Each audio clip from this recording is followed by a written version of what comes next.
La maison de l'homme le plus riche du quartier fut encerclée par la police. « Vous avez 5 minutes pour sortir, ou nous défonçons la porte !»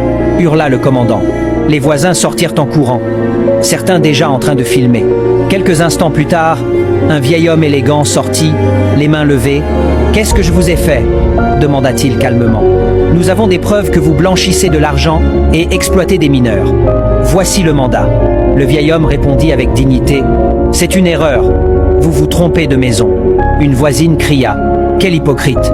On savait que c'était trop beau pour être vrai. » Un autre ajouta. « Tu nous as aidés pendant la pandémie, tu as payé nos dettes médicales, mais peu importe, tu restes un criminel. » Les policiers fouillaient chaque recoin, quand soudain, le commandant reçut un appel. Il pâlit. « Quoi?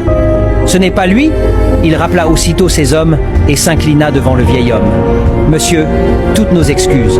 L'ordinateur central a inversé 2 adresses.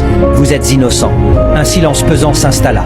Le vieil homme se tourna vers ses voisins et dit doucement « Aujourd'hui, j'ai compris une chose.